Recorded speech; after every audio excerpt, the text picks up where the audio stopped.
Chapter 3. The Village's Defense. Takeshi burst into the village center, his usual measured composure replaced by urgent purpose. Morning activities halted as villagers turned to stare at the Ronin, his appearance a stark contrast to his previous day's controlled introduction. Dust clung to his hakama, his hair disheveled from his rapid descent through the forest. "Where is Goro?" Takeshi demanded, addressing the nearest villager, a woman balancing a water bucket on her shoulder. She pointed wordlessly toward the headman's house, a structure only marginally larger than the others that formed the village's single street. Before Takeshi could move in that direction, Miyako emerged from her hut, her aged eyes sharp with concern. "You've seen them, then," she said. Not a question, but a statement of fact. Takeshi gave a single terse nod. "Gather everyone. Now." Within moments, the village's warning drum began to sound.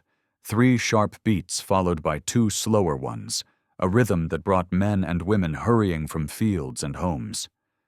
Haru appeared at Takeshi's side, his young face alight with excitement rather than fear. "What's happening? Is it bandits? Are we under attack?" The boy's questions tumbled out in a breathless rush. "Not bandits," Takeshi replied grimly. "Something far worse." Goro emerged from his house, hastily tying his outer robe. "What is this commotion? Why have you called for assembly?" "Your village is in danger," Takeshi said, his voice pitched to carry to the gathering crowd. "All of you are in danger." The village headman's face darkened. "Explain yourself, Ronin. We hired you for protection, not to cause panic." "I witnessed beings from the stars kill a man this morning," Takeshi stated bluntly. "Hunters with 4 arms and weapons beyond imagining. They have established a camp in the forest to the north." A murmur rippled through the crowd. Disbelief, fear, confusion. One older farmer spat on the ground. "Nonsense. Too much sake, more likely." "Kenta is missing," a woman's voice called out. "He went hunting before dawn and hasn't returned." "The beings I saw killed a hunter," Takeshi confirmed, meeting the woman's stricken gaze. "A skilled bowman with a scar across his right cheek." The woman's hand flew to her mouth. "Kenta," she whispered. The crowd's murmur grew louder, fear beginning to override skepticism. "Even if what you say is true," Goro challenged, though with less conviction, "what would these star beings want with our humble village?" "Sport," Takeshi replied coldly. "They are hunters seeking worthy prey." "Then we should flee!" someone shouted from the back. "Abandon the village until they're gone!" "No," countered Toru the blacksmith, stepping forward. "If they're hunters, they'll track us. Better to face them here with walls around us than in the open." Arguments erupted throughout the crowd, fear transforming into chaotic debate. Some advocated immediate flight, others for sending messengers to the nearest samurai lord for protection, still others for barricading themselves in the village shrine. "Silence!" Takeshi's voice cut through the din, the command of a battlefield leader accustomed to being obeyed. Surprisingly, the villagers complied. "I fought one of these beings," he continued into the sudden quiet. "They are stronger than men, faster than men, but they are not invincible. Their blood flows when cut, just as ours does." "You wounded one?" Toru asked, professional interest evident in his voice. Takeshi nodded. "My blade found a gap in its natural armor, but more importantly, I discovered something about them. They set aside their advanced weapons before hunting. They follow a code, a way of honor not unlike our own." "What does that matter if they still mean to kill us?" challenged a middle-aged farmer. "It matters," Miyako spoke up, her aged voice carrying surprising authority, "because an enemy with a code can be understood, and what can be understood can be defeated. The old woman made her way through the parting crowd to stand beside Takeshi. From within her sleeve, she produced a worn scroll case. "I have seen them before," she announced. "Or rather, my ancestors have." She withdrew a yellowed scroll from the case and carefully unrolled it to reveal faded illustrations. "These drawings were made 5 generations ago, when the star visitors last came to our mountains." The crowd pressed forward to see. The scroll depicted tall, 4-armed figures with insectoid features, surrounding by strange symbols. Though crude by comparison to reality, the resemblance to what Takeshi had witnessed was unmistakable. "They come to hunt," Miyako continued, tracing the ancient brushstrokes. "But they hunt by rules. They seek worthy opponents, not slaughter." "What happened to our ancestors when these things came before?" Goro asked, the skepticism draining from his face as he studied the scroll. Miyako met his gaze steadily. "Some died in honorable combat. Some survived by proving their worth as warriors. The scroll says they departed after testing our strength, taking only trophies from those who fell." "How do we fight such creatures?" asked another villager. "We are farmers, not samurai." Takeshi surveyed the crowd, assessing them as he would troops before battle. "Not all battles are won through direct confrontation. We must be clever, prepared, and unified." He turned to the blacksmith. "Toru, what weapons can you provide?" The blacksmith crossed his arms. "I have spears, farming tools that can serve as weapons, a few bows, nothing that would impress a samurai." "And blades?" A slight smile crossed Toru's face. "Ah, now there we may have something of interest." He gestured for Takeshi to follow him. "Come to my forge. There's something you should see." Toru's workshop was a study in organized chaos.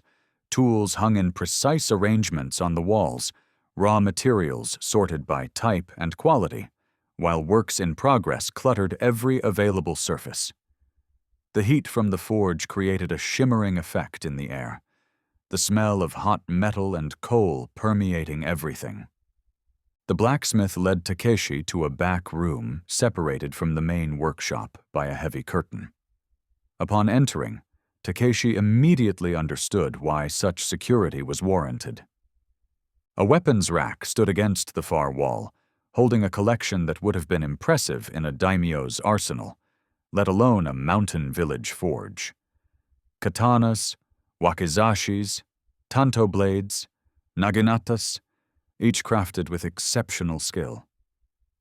"Most blacksmiths would have displayed these prominently," Takeshi observed, carefully lifting one of the katanas for inspection. The balance was perfect, the edge keen enough to split a drifting hair. Toru shrugged. "Most blacksmiths don't live in remote villages where a collection like this would attract unwanted attention from officials or bandits." He ran a calloused hand along one of the sword racks. "These are works I've created when inspired, or weapons entrusted to me by those who could no longer carry them." Takeshi examined the blade in his hands more closely, recognizing the distinctive tempering pattern. "This is Bison style."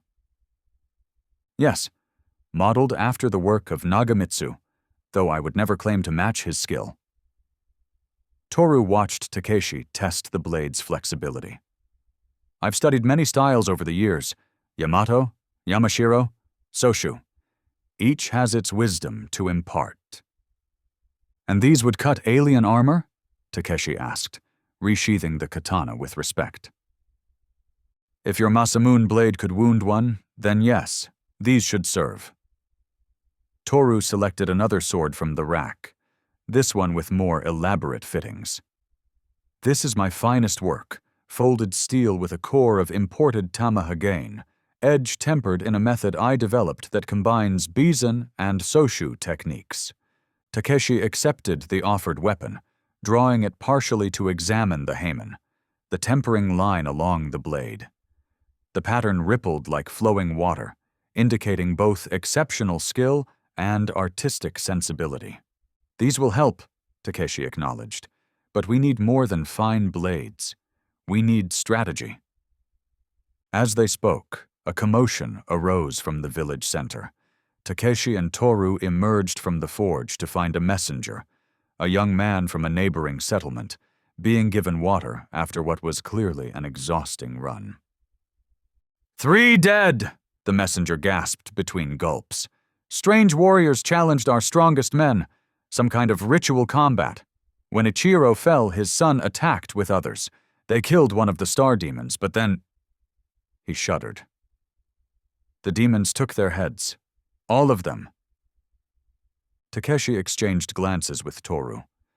"They're moving methodically from settlement to settlement, learning how we fight." "Testing our strength," Miyako added, approaching with a steaming cup of medicinal tea for the exhausted messenger. "We need to organize," Takeshi decided. "Goro!" The headman pushed forward through the growing crowd. "Yes?" "Gather everyone with combat experience. Former soldiers, hunters, anyone who has handled weapons. Toru will arm them. Those who cannot fight should prepare to support those who can. Food, water, medical supplies." To Takeshi's surprise, Goro nodded without argument, his earlier skepticism replaced by grim acceptance. "What of sending for help? The daimyo's castle is 3 days' journey." "We don't have 3 days," Takeshi cut him off. "And a daimyo's samurai might provoke all-out battle rather than the ritual combat these beings seem to prefer." He turned to the messenger. "Did they use their advanced weapons?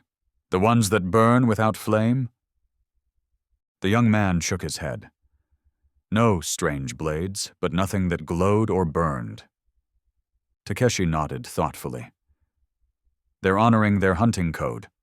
That gives us an opening." He addressed the gathered villagers. "These beings value worthy opponents. We must become worthy, or at least appear so." As midday approached, the village transformed. Under Takeshi's direction, farmers became infantry, forming spear lines and practicing basic formations. Hunters organized into archer units, pooling their knowledge of trajectories and wind effects. Women and children gathered stones for slings and prepared supplies for a potential siege. Miyako's home became a makeshift medical center, her store of herbs and poultices laid out for easy access. The old woman directed younger assistants in preparing bandages and medicines, while recounting everything the ancient scrolls mentioned about the star visitor's anatomy. "Their blood is thicker than ours," she explained to Takeshi as he examined the scrolls, "and their joints, here and here," she pointed to illustrations, "are vulnerable, like the connections between plates of armor. In Toru's forge, the constant ring of hammer on metal announced the sharpening and reinforcement of every available blade." The blacksmith had set aside his more artistic pursuits for practical work, adding edge to farming implements, fashioning arrowheads designed to penetrate the gaps Takeshi had described in alien armor. By late afternoon, the village had taken on the appearance of a military encampment. Simple barricades reinforced the spaces between buildings, creating choke points where defenders could concentrate their forces. Takeshi walked among the preparations, correcting stances, adjusting grip techniques, offering terse words of encouragement or criticism as needed. As he supervised a group practicing spear thrusts, Haru appeared at his side, carrying a child-sized bow.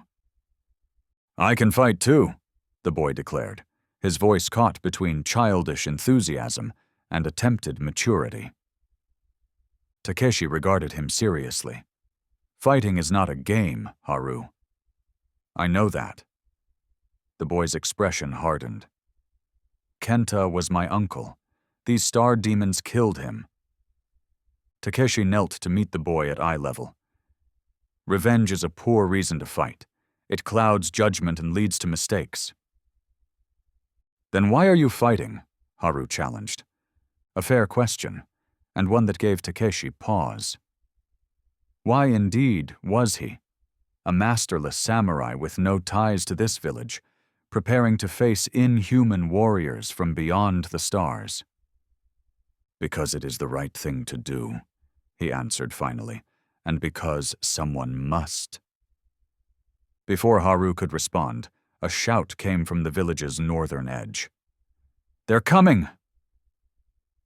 Takeshi rose in a fluid motion, hand going to his sword hilt. "Haru, find your mother. Stay with her." The boy hesitated, clutching his small bow. "Now," Takeshi commanded, his tone brooking no argument.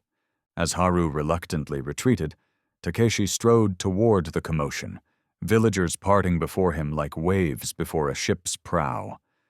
Toru joined him, carrying a naginata, a polearm with a curved blade that would extend his already considerable reach. "Ready to face demons from the stars?" the blacksmith asked, his attempt at humor masking clear tension. "They are not demons," Takeshi corrected, "merely warriors from another world. Remember that." They reached the village's northern boundary, where a small crowd had gathered, staring into the forest beyond the last houses. At first, Takeshi saw nothing. Then movement caught his eye, deliberate and precise, advancing slowly between the trees. 3 alien hunters emerged from the forest edge, their tall forms momentarily still as they surveyed the village. Unlike the hunting party Takeshi had encountered at dawn, these wore more elaborate armor, decorated with symbols and what appeared to be trophies from previous hunts. They carried no obvious advanced weapons, only blades and what might have been ceremonial spears. The lead alien stepped forward and made a gesture, a clear challenge directed at the village defenders. "They want to duel," Takeshi said quietly. "1 against 1. The villagers murmured fearfully, none moving to accept the challenge.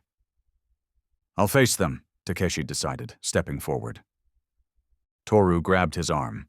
"Wait, if you fall, we lose our most skilled fighter. And if I refuse, they may abandon their code and attack en masse." The blacksmith released his grip reluctantly. "At least let me check your blade first." Takeshi drew his katana, allowing Toru a brief inspection. The blacksmith ran a practiced eye along the edge, checking for any imperfections that might have developed during the morning's combat. "It will hold," Toru concluded, stepping back. "But strike true on your first opening. I doubt you'll get many against these opponents." Takeshi nodded his thanks and walked forward to meet the alien challenger, leaving the relative safety of the village behind. He felt the eyes of every villager on his back, their hopes, their fears, their lives now tied to his skill with a blade.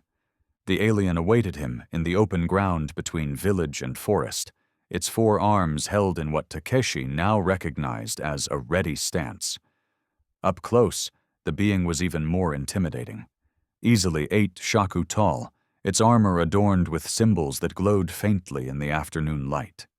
Its mask featured more elaborate design elements than those he'd seen earlier, perhaps indicating higher rank. Takeshi stopped at what would be proper dueling distance for human opponents, then adjusted, taking 2 steps back to account for the alien's longer reach. He bowed slightly, maintaining eye contact through the alien's mask, a warrior's courtesy rather than subservience. To his surprise, the alien returned the gesture, bending its elongated torso in what was unmistakably a bow of acknowledgement. Then, without warning, it attacked. 2 upper arms wielded a staff-like weapon, while the lower arms manipulated a pair of curved blades. The combination created a whirlwind of strikes from multiple angles simultaneously, a fighting style impossible for any human to replicate. Takeshi's world narrowed to the space between heartbeats. He saw not 4 arms, but patterns, rhythms, the geometry of attack and defense. His katana moved with precision, deflecting the staff's thrust while his body pivoted away from the slashing blades. The alien pressed forward, its attacks flowing in continuous sequences. Each of its 4 limbs operated semi-independently, yet in coordination with the others, creating attack patterns of bewildering complexity. Takeshi found himself driven back step by step, his blade a silver arc of desperate defense. From the village perimeter, the watching villagers saw only a blur of movement. The human and alien forms engaged in combat too swift for untrained eyes to follow. What they could discern was that their defender was being overwhelmed. Takeshi felt his arms burning with fatigue as he blocked yet another punishing blow from the alien staff. The creature's strength was immense, each impact sending shockwaves through his sword and into his shoulders. Yet he noted something, a pattern in the alien's 4-armed attacks. The upper arms struck first, creating openings that the lower arms exploited. If he could disrupt that rhythm.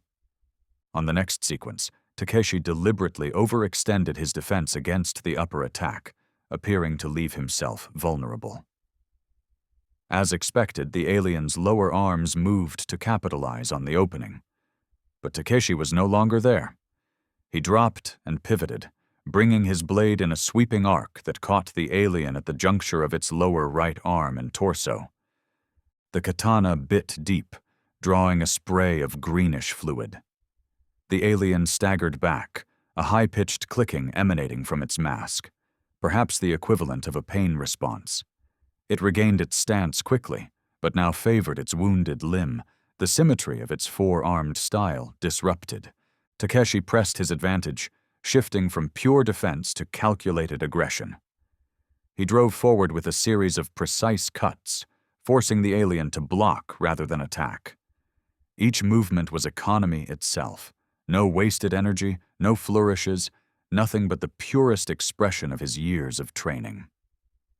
The alien adjusted its strategy, compensating for its injury with increased aggression from its remaining fully functional arms. The duel transformed into a deadly dance. Advance and retreat, thrust and parry, each combatant seeking the decisive opening. That opening came when the alien attempted a complex maneuver involving a spin of its staff. Takeshi recognized the wind-up and timed his response perfectly. As the staff swept horizontal, he dropped beneath it and thrust upward, driving his katana into the unarmored area beneath the alien's arm joint. The blade penetrated deeply. The alien froze, its 4 arms suddenly still. A shudder passed through its massive frame as Takeshi withdrew his sword with a practiced twist that ensured maximum damage. For a moment, alien and human faced each other in perfect stillness. Then the creature dropped to one knee, green fluid pooling beneath it. Its mask emitted a series of clicks and whistles that somehow conveyed not rage, but acknowledgement. With ceremonial precision, the alien placed its weapons on the ground before it, a universal gesture of surrender. Its companions stepped forward, not to continue the fight, but to assist their wounded comrade. The village erupted in cheers, but Takeshi remained focused on the aliens. This wasn't a conclusive victory, but the opening move in a longer game. As the aliens retreated to the forest edge, supporting their wounded member between them, Takeshi finally allowed himself to feel the extent of his own injuries. Numerous shallow cuts burned across his arms and torso, wounds received during the furious exchange that he hadn't even registered in the heat of combat. He turned back toward the village, his vision swimming slightly from blood loss and exhaustion. Toru rushed forward to support him as his knees threatened to buckle. "Get him to Miyako," the blacksmith ordered, passing Takeshi to 2 sturdy farmers who formed a makeshift stretcher with their arms. As consciousness began to fade, Takeshi caught glimpses of the village, faces both celebrating and concerned, Haru watching wide-eyed from his mother's side, Miyako already preparing medicines for his wounds, and beyond them all, barely visible at the forest's edge, a much larger alien figure watched, its armor more elaborate, its posture radiating authority. The hunting party's leader assessing the unexpected resistance. Its mask turned toward Takeshi for a brief moment, and even across the distance, he felt the weight of its alien regard. Then darkness claimed him, the cheers of the village fading into silence. "He's overheated. Bring cool water." Miyako's voice penetrated the fog of Takeshi's unconsciousness. He felt gentle hands cleaning his wounds, applying poultices that stung, then soothed. "Will he live?" That was Goro, the headman's voice pitched low with concern. "If infection doesn't set in," Miyako replied. "He has lost blood, but his true enemy now is fever." Takeshi forced his eyes open, the world swimming into focus gradually. He lay in Miyako's hut, surrounded by the scent of medicinal herbs and incense. The old healer bent over him, her weathered face composed in concentration as she bound a wound on his forearm. "The aliens," he managed to rasp, his throat painfully dry. "Drink first," Miyako commanded, holding a cup to his lips. The liquid was bitter but revitalizing, clearing some of the fog from his mind. "They've withdrawn to the forest," Toru supplied, his large frame filling the doorway. "No further challenges since you fell their warrior." "Not fell," Takeshi corrected, wincing as he tried to sit up. "Wounded only, and that wasn't a formal challenge." "What do you mean?" Goro asked, confusion evident in his voice. "They were testing us," Takeshi explained, accepting Miyako's help to achieve a sitting position. "Learning how we fight. The true challenge will come later when they've prepared properly." A heavy silence fell over the small gathering. "Then we've gained nothing," Goro said bitterly. "We've gained time," Takeshi countered. "And knowledge. I've observed their fighting style, identified patterns in their four-armed technique." He looked to Miyako. "Your scrolls, do they contain any further information about their combat methods?" The old woman nodded. "Some. The accounts speak of how they favor overwhelming attacks followed by moments of assessment. Their bodies move differently than ours, joints that bend in other directions, greater reach but less flexibility in certain movements." "Exactly what I observed," Takeshi confirmed. "Their upper arms initiate attacks, creating openings for their lower arms to exploit. But there's a fractional delay between the sequences, a vulnerability if one knows to look for it." Toru leaned forward, professional interest evident. "And their armor? What material could it be?" "Like hardened carapace, but with segments of metal or something similar integrated seamlessly. Your finest blades should penetrate at the joint sections, but a direct strike against the plated areas would likely fail." As they discussed strategy, a new commotion arose outside. Toru stepped out briefly, then returned with a grim expression. "They're back. 3 of them, at the northern approach again." Takeshi attempted to rise but fell back as pain lanced through his side. "Help me up," he commanded. "I must see this." Despite Miyako's protests, Toru and Goro supported Takeshi as he made his way outside. The village had gathered again at the northern boundary, watching 3 alien figures who stood at the forest edge. Unlike before, these aliens made no move to approach or issue challenges. They simply observed, their masked faces unreadable. "What are they waiting for?" Goro wondered aloud. "They're studying us," Takeshi replied. "Learning our numbers, our defenses, our weapons." He narrowed his eyes, noting subtle differences in the aliens' armor and posture compared to the hunting party he'd encountered that morning. "These are not the same individuals from earlier. They're rotating their observers, sharing information." "Like scouts before a major battle," Toru suggested, his expression darkening. Takeshi nodded. "Precisely. They're preparing for something more formal." He turned to Goro. "Send messengers to the nearest villages. Seek any with fighting experience. Ronin, retired soldiers, anyone with skill at arms." "Will they come?" the headman asked skeptically. "Why risk their lives for strangers?" "Because this threat will reach them eventually," Takeshi replied. "Better to make a stand together than fall separately." As Goro moved to organize messengers, Takeshi's gaze remained fixed on the alien observers. This encounter had evolved beyond a simple hunt. He had shown them that humans could offer resistance, could perhaps even provide the worthy opposition they sought. The question now was whether that demonstration would earn humans respect as opponents or mark them for extermination.